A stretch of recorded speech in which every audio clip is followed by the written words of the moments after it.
ናጂ ባላለው ማር የነበረው ክሩዝ ስቴፕስ ሁለተኛ ደረጃ ትምህርት ቤት ነው። ደስ ብሎኛል በውጤቴ። እኔም ኮርቻለሁ፣ ቤተሰቦቼ ደስታን የተሰማኝ። ጥሩ ውጤት እንደማመጣ ገምቻለሁ። ሃይስት ይሆናል ብዬ ኤክስፔክት ማድረግ ባልፈልግም ጥሩ እንደሚመጣ ገምቻለሁ። ሀናን በትምህርቷ በጣም ጎበዝ ናት። በጣም በቃ ምን ኮራባት ልጅ ናት። ውጤቱም ያው ምን ጠብቀው ውጤት ነው። የተለየ ያጠናን ስልት ተጠቅሜያለሁ የምለው አንደኛ ነገር ታይሚንግ በደንብ ማኔጅ አድርጌያለሁ ብዬ አስባለሁ፣ ከሌላው በተለየ ማለት ነው። ሁለተኛ ነገር ደግሞ ያጠናን ስልቴ በራሱ መጨረሻ አካባቢ ሁሉም ሙሉን የማንበብ እንትን አለው። ሁሉም አብዛኛው ተማሪ እንደዛ ነው የሚያደርገው፣ ግን እኔ በዛ መንገድ አልሄድኩም። ማለትም ከመጀመሪያው ጀምሮ እያጠናው ሄድኩኝ። ስለዚህ መጨረሻ ላይ ሙሉን አላነበብኩም ማለት ነው። ወደ ሪቪዥን ነው የሄድኩት። የተለየ ያጠናን ዘዴ ይሄኛው ይመስለኛል ከሌሎቹ። በጣም ሰራበት የነበረው ሃይ ስኩል ከ10ኛ ክፍል ጀምሮ ነው። ሶ ላይክ የጠቀመኝ አጠናኔ ከሱ ከ10ኛ ክፍል ጀምሮ የነበረኝ ነው ብዬ ነው ማስበው። ምክንያቱም ታይሚንግ በጣም ላይክ ማኔጅ አድርጌ ነው የምጠቀመው። ላይክ እኔ ማጥናቱ ማንበቡ ላይ ከሱ የተሻለ ጊዜን ማሳልፍበት ነገር ካልሆነ ወደሱ አልሄድም ማለት ነው። ስለዚህ አብዛኛውን ጊዜን ማሳልፈው የነበረው በማንበብ ነው።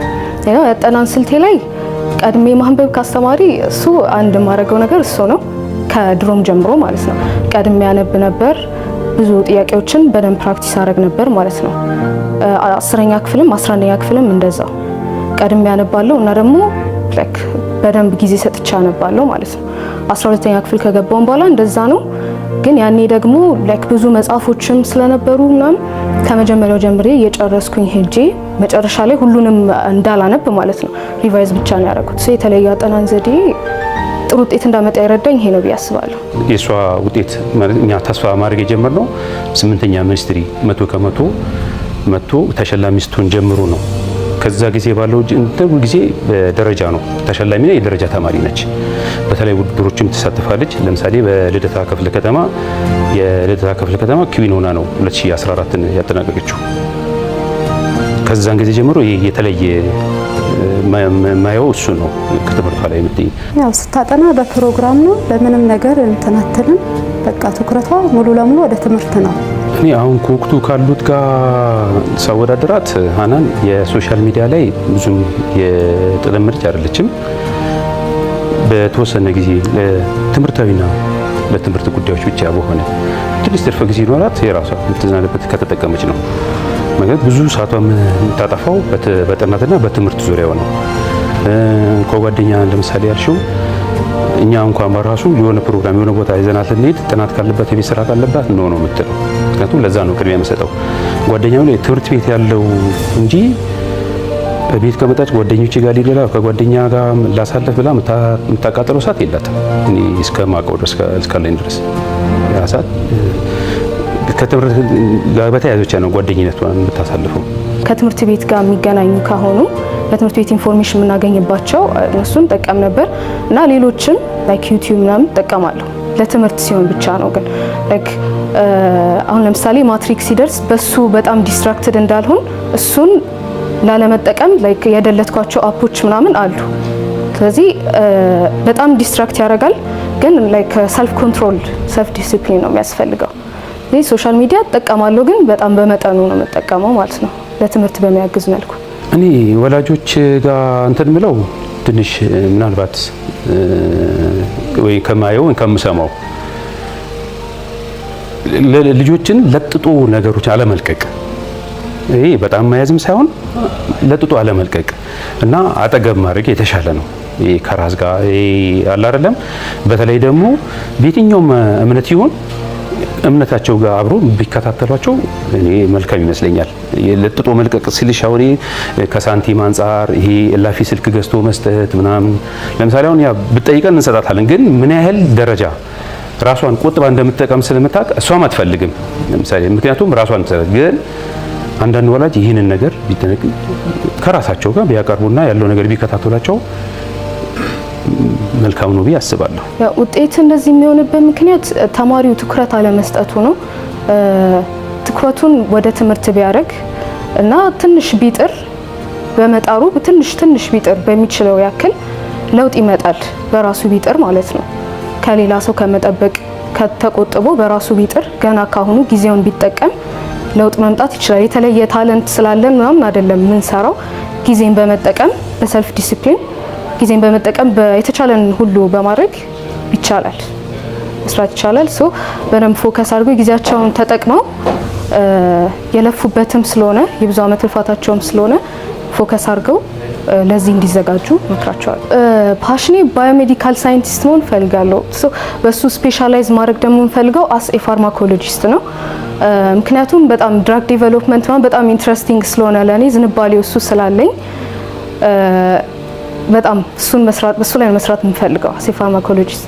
ትምህርቷን በሆነ ጓዴ ከስኮላርሺፕ አንስቶ ከምናም ነገር በቃ ለመማር ነው። ሌላ ራሷን ያዘጋጀችው እውቀትን ለመሸበት ለመማር ራስን ለመቀየር ነው። ሌላ ምንም አይነት እንትን የላትም። እንደነገርኩሽ ልንዝናና እንኳን ለሆነ ነገር እንኳን እንድትነራት እንኳን ያ ነገር አያሸንፋትም። ገባሽ አይደል? ቀድሞ የሚታየት እሷ የምታደርገው የያዘችው ነው። በቃ ለያዘችው ነገር ቆራጥ እንትን አላት። በዚህ መሰክርላታል። መጀመሪያ አልሐምዱሊላህ ጌታዬን ነው ማመስገን ፈልገው። ሁለተኛ ቤተሰቦቼን ማመስገን ፈልጋለሁ። አስተምረው ለዚህ ላደረሱኝ ለእናቴም ለአባቴም ሙሉ ቤተሰቦቼን ማመስገን ፈልጋለሁ ሁሉንም። ሌላ ደግሞ ትምህርት ቤትም የነበረው ሰፖርት በጣም ትልቅ ነበር። የነሱ ድርሻቸው ሚናቸው በጣም ትልቅ ነበረ። አስተማሪዎቼ በጣም ሰፖርቲቭ ነበሩ። ሁሉም አስተማሪዎች ማለት ይቻላል በጣም ማመስገን ፈልገው ኬሚስትሪ ቲቸር ሚስተር አለማየሁን እና ማትስ ቲቸር ሚስተር ልዑል እና እንግሊዝ ቲቸር ሚስተር ባሩባል ዘርዝሬ ያልጨርሳቸውን ግን በጣም ሰፖርቲቭ ነበሩ። የነሱ ድርሻ በጣም ትልቅ ነው በእኔ ውጤት ላይ። ሶ የጠቀሙኝ እነሱ ናቸው። ጓደኞቼንም ማመስገን ፈልጋለሁ በዚህ አጋጣሚ። ያው ይሄ ለሴቶችም ላይክ ኢንስፓይሬሽናል ይሆናል ብዬ ተስፋ አደርጋለሁ ከኔ እንደሚማሩ ማለት ነው። ምክንያቱም ጾታም ሬስም ምንም አይገድበውም። በቃ ፎከስ አድርገው የሚሰሩ ከሆነ አላማ ካላቸው ፎከስ አድርገው የሚሰሩ ከሆነ ማሳካት ይችላሉ። ሌላው ውጤት እንደዚህ ይሆናል ብዬ ማስበው ቅድም እንዳልኩት ተማሪው ትኩረት አይሰጥም። ግን አሁን ብቻ ሳይሆን ከስር ጀምሮ እየመጣ ያለ ነው። ገና ከስር ጀምሮ ትኩረት ሳይሰጡ ይደርሱና ላይክ መጨረሻ ላይም ተስፋ መቁረጥም አለ። ስለዚህ ምንም ለማድረግ አይሞክሩም፣ ለመኮረጅ ያስባል ተማሪ። አሁን ደግሞ በዚህ ጊዜ አይቻልም ሲምፖስ። ለዛ ነው አሁን ያ ባህል ስላለ ነው የኩረጃ ባህል ስለነበረ ነው ብዙ ተማሪ የሚወድቀው ብዬ ማስበው ማለት ነው። ስለዚህ ራሳቸው ላይ ቢሰሩ የተቻላቸውን ቢያደርጉ ለውጥ ይመጣል። ከሰው ባይጠብቁ ማለት ነው። ገና ካሁኑ እንዲረዱት የምፈልገው በሰው ላይ ዲፔንድ አድርገው አሁን ይሄንን እንትን ማድረግ አይችሉም። ካሁን በኋላ አይቻልም። በራሳቸው መስራት መሞከር አለባቸው። የራሳቸው መሞከር አለባቸው። ማስተላልፈው መልእክት ሁሉም በቃ በአቅሙ የቻለውን እንዲሰራ ነው በራሱ ከሰው ሳይጠብቅ። ለዛ ከሆነ ለውጥ ይመጣል ብዬ ተስፋ አደርጋለሁ። ልጄ ሀናን በጣም አኩርተሽኛል። ውጤትሽ በጣም አስደስቶኛል። ደግሞ የምጠብቀውም ውጤት ነበረ ብያታለሁ። ደግሞ በቃ ይሄ ውጤት ያንቺ ነው የሚሆነው ብያታለሁ። ጥሩ ውጤት እንደምታመጣ መጀመሪያም ያው እኔ አምኜበታለሁ። ከጥናቷን ጀምሮ ካላት ጥንካሬን ጀምሮ ስላፈራሽን በጣም ደስ ብሎኛል። አመሰግናለሁ። እስከ መጨረሻው አላህ ያማረ ያርግልሽ። የተሻለ ከዚህም የተሻለ ውጤት እጠብቃለሁ። በሷ ምንም ጥርጥር የለኝም። በጣም ነው የማመሰግነው ትምህርት ቤቷንም መምህራኖቿንም እኛ ወላጆቿንም ጭምር በዚህ አጋጣሚ በቃ ማመስገን አለባት። እሷም የ15 ዓመት ልፋቷ ነው። በቃ ውጤቷ በጣም ደስ ብሎኛል። እኔ በጣም ነው የማመሰግነው።